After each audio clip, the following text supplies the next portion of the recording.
kastil semegah itu berubah jadi tempat pembunuhan dan eksekusi manusia. Kebayang gak sih bau amisnya tuh kayak gimana? Lebih dari 1 orang gitu dibunuhin, cuman ngambil darahnya doang. Halo guys, assalamualaikum warahmatullahi wabarakatuh. Apa kabar teman-teman semuanya? Semoga sehat selalu dan jangan lupa buat jaga kesehatan terus ya. Oh ya, buat kalian yang belum subscribe, please subscribe dulu. Karena hari ini kita bakal bahas sebuah kasus pembunuhan berantai yang datang dari Hungaria. Yang tersangkanya itu adalah seorang wanita dari kaum bangsawan yang sudah membunuh lebih dari 600 wanita muda. Nah, alasan si pelaku ini membunuh para korbannya itu untuk diambil darahnya agar si pelaku itu lebih awet muda dan menjaga kecantikannya gitu. Dan wanita tersebut bernama Elizabeth Bathory. So, tanpa berlama-lama lagi, mari kita bahas kasus pembunuhan berantai Elizabeth Bathory.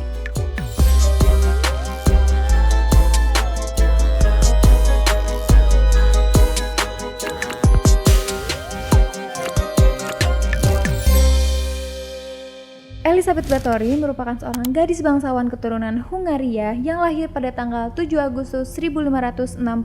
Nah, orang tua dari Elizabeth Bathory ini tuh merupakan keluarga terkaya yang ada di Hungaria. Elizabeth sendiri merupakan seorang sepupu dari Raja Hungaria yang bernama Stephen Bathory. Orang tua dari Elizabeth Bathory ini tuh merupakan 2 orang yang melakukan hubungan pernikahan sedarah yang mengakibatkan ketika si Elizabeth Bathory ini tuh lahir, dia tuh udah menderita kejang-kejang dan epilepsi gitu. Menurut kepercayaan di zaman itu, katanya kalau misalkan penderita epilepsi itu bisa sembuh dengan darah dari orang yang gak menderita epilepsi. Jadi si darahnya itu tuh diolesin ke bibirnya gitu, kayak gini. Kayak gitu.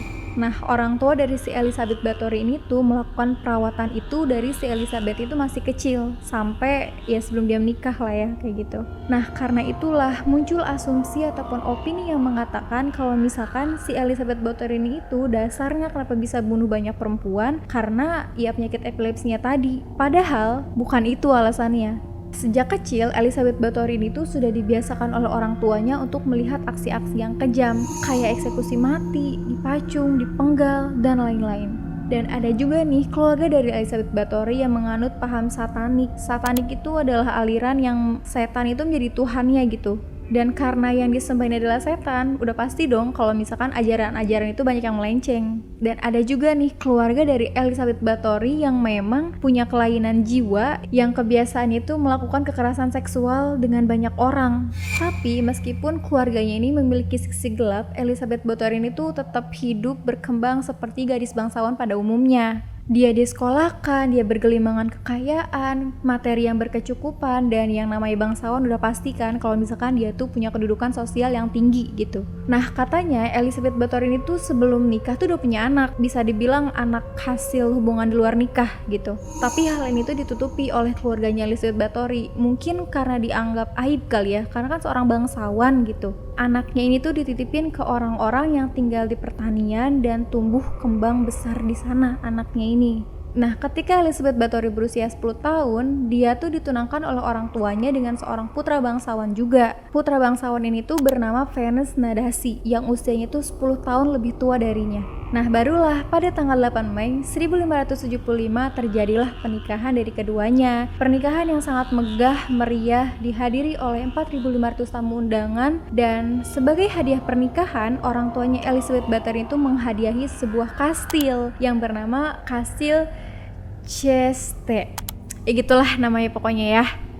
3 tahun setelah mereka menikah, suaminya ini diangkat menjadi kepala komandan pasukan Hungaria untuk memimpin perang Ottoman. Selama suaminya berperang, Elizabeth Bathory itu sibuk mengurusi bisnis, ladang, dan pertanian yang mereka miliki gitu. Tapi dibantu sama pelayan-pelayannya juga, jadi nggak sendirian banget. Saking sibuknya, ketika usia pernikahannya sudah menginjak 10 tahun, mereka berdua ini tuh belum dikaruniai anak satupun gitu. Saking sibuknya itu. Barulah ketika pada tahun 1585 lahirlah anak pertama yang bernama Anna Nadasdi, dan setelah itu dia juga melahirkan 4 anak lainnya, jadi total anaknya itu ada 5 orang lah. Pada tanggal 4 Januari 1604, suaminya si Elizabeth Bathory ini, si Ferenc Nadasdi itu meninggal pada usia 47 tahun. Penyebab dari kematiannya tuh nggak diketahui sih kenapa. Tapi kalau misalkan kita tarik ceritanya ke yang sebelumnya, jadi 3 tahun sebelum suaminya meninggal, suaminya itu mengeluh sakit kaki yang mengakibatkan kelumpuhan dan gak bisa ngapa-ngapain. Sampai pada akhirnya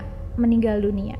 Setelah kematian suaminya, seluruh kekayaan yang dimiliki oleh Ferenc Nadasdy ini jatuhlah pada ahli warisnya, yaitu Elizabeth Báthory dan kelima anaknya tadi. Ferenc Nadasdy ini dimakamkan di pemakaman keluarga yang dimiliki oleh keluarganya. Nah, berakhirlah cerita Elizabeth Báthory dengan suaminya. Baru kita masuk ke cerita kenapa si Elizabeth Báthory itu dinobatkan ataupun disebut-sebut sebagai pembunuh berantai terkejam di dunia. Jadi ternyata selama suaminya ini tuh berperang, si Elizabeth Báthory itu nggak menjadi sosok istri yang amanah gitu. Berdasarkan ceritanya, semenjak si Elizabeth Báthory itu melahirkan anak kelimanya, dia tuh udah muncul sifat-sifat centil gitu. Dan hal ini tuh disaksikan oleh pelayan-pelayannya gitu, yang sering lihat dia ngomong sendiri di depan kaca sambil memuji kecantikannya. Tapi kan yang namanya seorang ibu yang udah melahirkan 5 anak, apalagi udah usia 30 tahun ke atas, itu tuh pasti muncul keriput-keriput kan. Nah, si Elizabeth Báthory tuh nggak mau mukanya keriputan, jadi pengen tetap awet muda gitu, pengen tetap cantik, kayak menolak tua sama sekali gitu, kayak menolak tua banget gitu si Elizabeth Báthory ini tuh. Karena si Elizabeth Báthory itu pernah diajarin paham satanisme sama keluarganya, dia juga punya nih satu pelayan yang memiliki paham satanisme juga. Nah, si pelayan tadi menghasut si Elizabeth Báthory buat lebih mendalami paham-paham satanisme. Yang namanya orang punya keinginan kan, kayak pengen lebih cantik, dan ditawarin lah dengan cara-cara yang mudah. Ya gampang gitu dihasutnya. Nah, nama pelayannya tadi itu bernama Dorothea Dentes ataupun biasa dipanggil Dorka. Dari si Dorka ini, si pelayannya ini, Elizabeth Báthory itu semakin tahu dan semakin mendalami paham-paham satanisme. Terus si Dorka juga bilang nih, katanya kalau misalkan kamu mau lebih awet muda, mempertahankan kecantikan kamu itu harus minum darah-darah dari gadis yang masih muda. Gadisnya masih muda ya. Tapi yang namanya orang punya keinginan dan dikasih jalan alternatif, ya udah gitu kayak percaya aja. Sebenarnya waktu itu Elizabeth Báthory itu nggak langsung percaya tentang apa yang dibilang sama si Dorka tadi. Sampai ada satu hari di mana ketika si Elizabeth Báthory itu disisirin sama pelayannya, nah nggak sengaja si pelayannya ini tuh menjengkut rambutnya tadi dengan sisir. Kesel kan karena sakit, ditamparlah si pelayan itu sama si Elizabeth Báthory. Ketika ditampar, pelayannya itu mengeluarkan darah dari hidung. Hal ini tuh dilihat sama si Dorka, si pelayannya tadi. Baru di situ tuh si Dorka bilang sama si Elizabeth, katanya, tanpa kamu membunuh, coba kamu minum darah dari pelayan itu. Tanpa berpikir panjang, Elizabeth Báthory itu mengiyakanlah apa yang dibilang sama si Dorka. Jadi darah yang keluar dari hidung pelayan tadi itu dia ambil, dia isep ke mulutnya, dan entah kenapa tiba-tiba dia tuh merasa dia tuh semakin cantik dan awet muda gitu. Nah, berawal dari situlah Elizabeth Báthory itu mulai kecanduan sama darah-darah gadis muda. Nah, dari hasutannya pelayannya bernama Dorka tadi, Elizabeth Báthory itu nggak minum semua darah, dia juga pilih-pilih gitu. Dia cuma mau minum darah dari gadis perempuan yang masih perawan, supaya tetap awet muda dan menjaga kecantikannya gitu. Hal ini tuh dibantu sama si Dorka tadi, udah jelas lah ya, pasti dibantu. Kan idenya dari dia. Mulailah dari situ si Elizabeth Báthory itu menghabisi para pelayan muda yang ada di kastilnya. Nah, satu persatu pelayan yang ada di kastilnya itu habis kan, karena dibunuhin sama si Elizabeth dan si Dorka ini. Barulah ketika pelayan yang ada di kastilnya itu habis, dia tuh open locker guys, open locker pixie lah gitu. Tapi dia tuh open lowongan kerjanya tuh khusus untuk para gadis-gadis muda aja. Open locker sebagai karyawan ataupun pelayan lah ya di kastilnya itu. Oh iya, aksinya si Elizabeth Báthory itu nggak cuma dibantu sama si Dorka aja, dia juga dibantu oleh 2 pelayan lainnya. Yang pertama bernama Anna Dracula dan yang kedua bernama Jo. Jo itu adalah pacar dari si Anna Dracula ini. Kastil semegah itu berubah jadi tempat pembunuhan dan eksekusi manusia. Kebayang gak sih bau amisnya tuh kayak gimana? Lebih dari 1 orang gitu dibunuhin, cuma ngambil darahnya doang. Aksi ini tuh dia lakukan sebelum suaminya tuh meninggal. Nah, setelah suaminya meninggal, dia tuh nggak tobat, enggak, dia tuh malah menjadi gitu loh. Dan si korban-korbannya itu kasihan banget. Jadi mereka tuh nggak langsung dibunuh mati gitu, enggak. Jadi mereka tuh disiksa dulu, kayak dicambuk, dipukul, dan lain-lain. Itulah pokoknya. Kok kesel sih. Urat nadi para korbannya tuh kayak dipotong, terus digantung di atas bak mandinya, mengelilingi bak mandinya biar si darahnya itu mengalir ke bak mandinya. Kebayang gak sih bak mandi bathtub gitu kan, penuh sama darah. Itu tuh ada berapa korban coba yang digantung? Ya gak sih? Geluh. Dan setelah baknya penuh, barulah dia mandi dan diminumin juga sih si darahnya, kayak bau amis banget gak sih? Gitulah ya. Nah, meskipun dia udah mandi pakai bakti yang berisi darah tadi, loker fiktifnya tuh tetap berjalan guys. Jadi nggak habis gitu aja, nggak. Bukan cuma puluhan gadis yang dibunuh, tapi ratusan gadis, sampai mungkin dalam satu desa ataupun beberapa desa yang ada di sekitar kastilnya tuh gadis muda itu habis jadi korbannya dia doang gitu loh. Maksudnya kayak kasihan aja gitu perempuan-perempuan yang datang ke kastilnya tuh berharap dapat kerjaan, digaji, dapat uang. Tapi ini tuh malah dijadikan tawanan dan korban dari aksi kejamnya Elizabeth Báthory ini. Nah, sebelum korbannya itu banyak, korban-korban sebelumnya tuh masih dimakami dengan cara yang layak lah, seperti itu. Pemakaman-pemakamannya itu dilengkapi dengan upacara keagamaan dan dilakukan oleh pemuka agama juga. Dan si Elizabeth Báthory ini tuh menjelaskan kalau misalkan pelayan-pelayannya itu meninggal dunia karena kecelakaan kerja. Semakin hari semakin banyaklah korban-korban yang dikremasi ataupun dimakamkan gitu loh. Ini kan menimbulkan kecurigaan dari si pemuka agama tadi, sehingga si pemuka agama ini tuh udah gak mau lagi nih nolongin si Elizabeth Báthory buat makamin korban-korbannya. Karena si pemuka agama ini tuh udah mulai curiga, kok kayak gak habis-habis ya, hampir setiap hari gitu ada prosesi pemakaman. Masa iya ada kecelakaan kerja tiap hari? Kan gak mungkin gitu.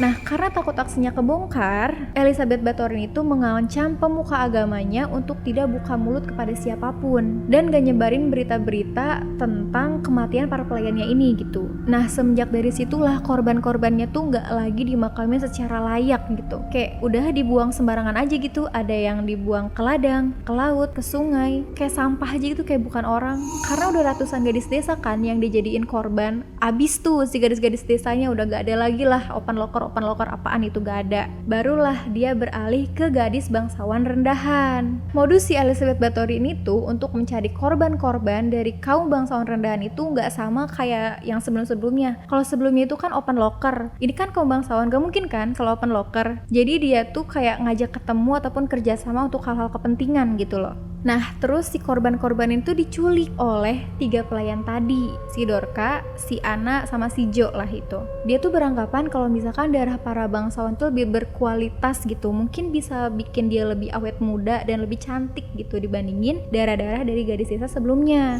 Nah, sejak titik itulah sedikit demi sedikit kejahatan itu mulai terbongkar. Karena ada satu korbannya yang berasal dari kaum bangsawan rendahan yang berhasil melarikan diri dari tawanan Elizabeth Báthory dan kawan-kawannya. Si korban itu lari dan menemui pihak yang berwajib untuk melaporkan hal ini. Setelah si korban ini memberikan kesaksiannya tentang apa yang dia rasakan dan dia lihat di kastilnya si Elizabeth Báthory ini, barulah pihak berwajib menyimpulkan kalau kayaknya Elizabeth Báthory gitu loh yang menjadi alasan kenapa banyak gadis desa yang hilang dan kenapa banyak gadis bangsawan juga yang hilang gitu loh. Karena kecurigaan ini sudah mulai jelas dan sudah ada bukti nyatanya gitu dari si saksi ini, kemudian pada tanggal 30 Desember 1610 kastilnya itu digeledah tiba-tiba pada malam hari oleh pihak berwajib tanpa sepengetahuan Elizabeth Báthory dan pelayan-pelayannya. Nah, kalian tahu nggak sih kalau misalkan penggeledahan yang dilakukan itu tuh dipimpin oleh sepupunya sendiri gitu loh.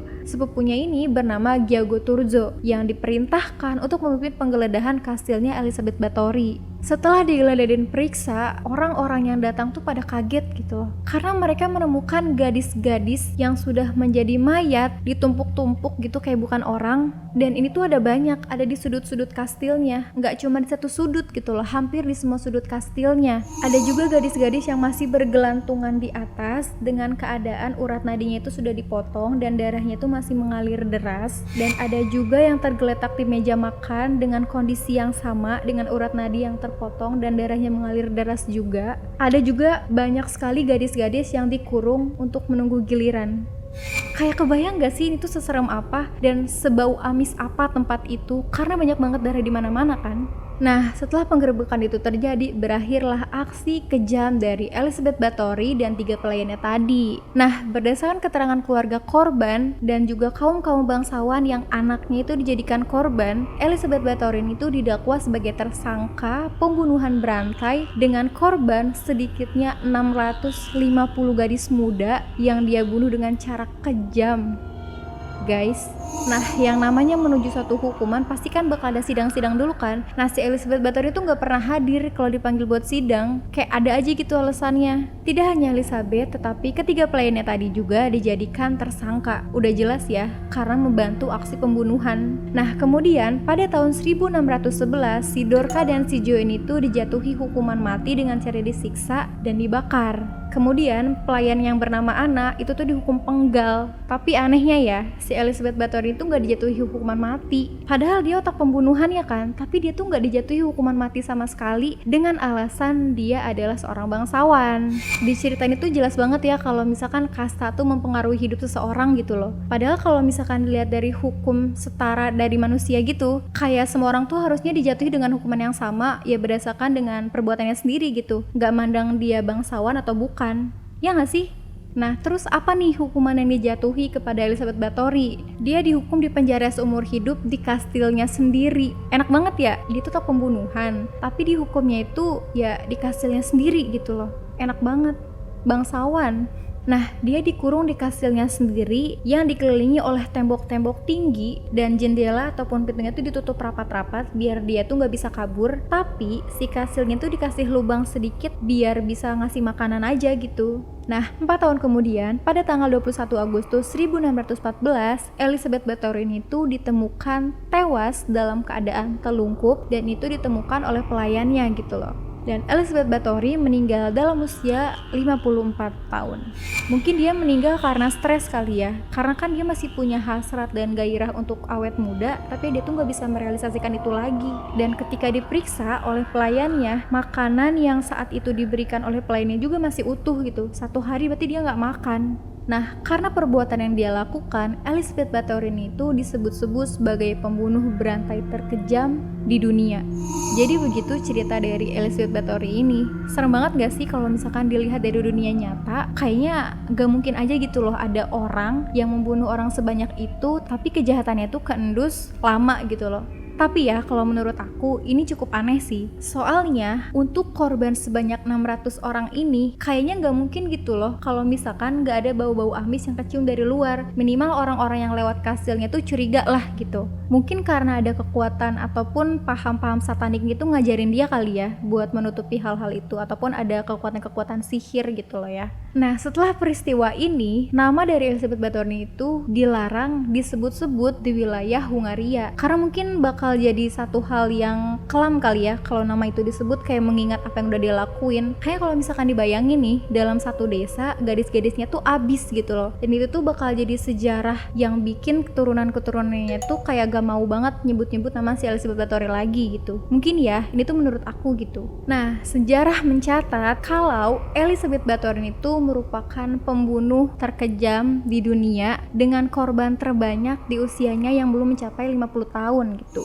Oh iya, ada yang belum aku bawa nih. Jadi, pas tadi si pelayan yang nyisirin itu ditampar dan darah yang keluar dari hidungnya itu diambil, si pelayan itu nggak lolos, enggak. Jadi dia tuh diseret, ditelanjangin, terus itu kayak digantung, terus kayak si urat nadinya tuh dipotong, dibiarin darahnya tuh ngalir, terus dia minum dan dia mandiin. Kayak amis banget gitu loh. Kayak dia tuh minum darah tuh kayak minum air aja gitu. Amis banget kan? Nah, jadi begitulah cerita dari Elizabeth Bathory ini. Menurut kalian gimana? Kalau aku sih sebenarnya denger ceritanya kayak ngeri banget ya. Maksudnya kayak darah dari 600 orang perempuan muda sampai satu desa ataupun 2 desa ataupun desa-desa yang ada di kastilnya tuh abis gitu. Kebayang gak sih? Tapi nih ada juga cerita yang bilang kalau misalkan sebenarnya si Elizabeth Bathory itu dipitnah sama si suaminya, si Ferenc Nadasi tadi. Karena konon katanya si Ferenc Nadasi ini tuh ketemu cewek lagi dan dia tuh mau nikah sama si cewek ini. Jadi karena gak punya alasan buat menceraikan si Elizabeth Bathory, akhirnya si Ferenc Nadasi ini tuh bikinlah cerita-cerita bohong tentang kekejaman dari Elizabeth Bathory ini agar si Ferenc Nadasi ini bisa menikahi perempuan yang dia pengen nikahin gitu loh. Kok bisa ya mempertaruhkan istrinya sendiri untuk hal kesenangan dirinya sendiri gitu loh. Menurut kalian gimana guys? Kalau misalkan kalian mau berpendapat ataupun mau berdiskusi, boleh banget komen di bawah. Kalau misalkan ada yang kurang dari aku, kalian boleh banget tambahin. Dan kalau misalkan ada yang salah dari apa yang aku bilang, tolong bilang di kolom komentar di bawah. Buat kalian yang belum subscribe, please subscribe dulu channel aku biar aku lebih semangat bikin videonya, dan tolong komen di bawah aku harus bawain konten tentang apa lagi. Terima kasih sudah datang ke videoku. See you next video. Wassalamualaikum warahmatullahi wabarakatuh.